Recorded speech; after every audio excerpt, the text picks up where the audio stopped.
Yo, what's up mga kaibigan? Nalina tayo magkwentuhan, bakbakan ng Serbia at ng Team USA. Ang first five ng US ay si Stephen Curry, Jrue Holiday, LeBron James, Jason Tatum at Joel Embiid. So far ay si Curry, LeBron at Embiid lang nga ang consistent sa first five ni Steve Kerr. No KD pa din nga para sa Team USA at wala naman sa Serbia si Bogdan Bogdanovic, Nikola Jovic at Nikola Milutinov. So tatlong starter nga ng Serbia ang out ulit sa game na ito. First 9 points ng Team USA ay kay Stephen Curry nang galing. Subalit magandang execution ang pinapakita ng first five ng Serbia despite not having the three original starters mentioned. Lumamang sila kaagad at pinapahirapan nila ang mga Amerikano. Ganun pa man ay nakabawi naman ng Team USA pagpasok ng kanilang bench at pagpahinga ni Nikola Jokic. End of first quarter, tabla ang score sa 28. Sa second quarter naman ay nahihirapan nga na mag-execute ang Team USA sa mahigpit na depensa ng Serbia. Ganun pa man ay nag-iinit nga si Curry mga kaibigan at binubuhat niya ang team na ito.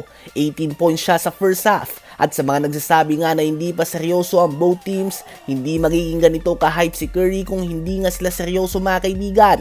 Friendly game man ito, subalit bitbit nga nila ang kanilang mga bandila at pride. Late quarter run ang pinakita ng Team USA. Mahigpit na depensa ulit ang pinapakita ng Davis at Bam Adebayo duo at hype na nga sila.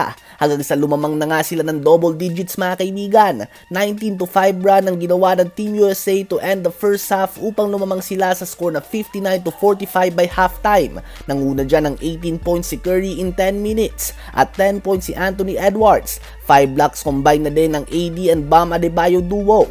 Kay Curry nga nagsimula ang run at momentum ng Team USA na nagpapakita ng mas intense na laban kumpara sa naunang dalawang friendly games. Sa third quarter naman ay nagsimula ng umulan ng 3 points para sa Team USA at lumobo na sa mayigit 20 points ang kanilang lamang. Si Jokic ay patuloy na gumagawa sa Serbia subalit without the number 2, number 3 and number 4 option ang kanilang opensa. Talagang overmatch nga siya laban sa napakalakas na lineup ng Team USA.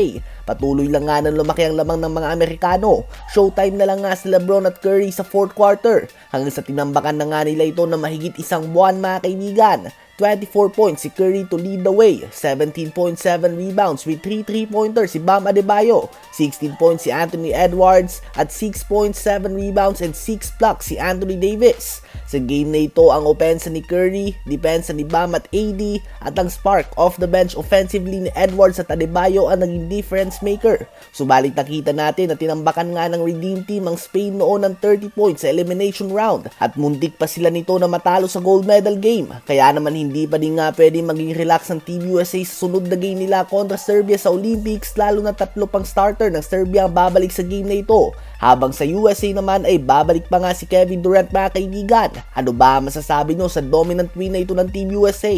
Sa palagay nyo ba ay sigurado na ang ginto?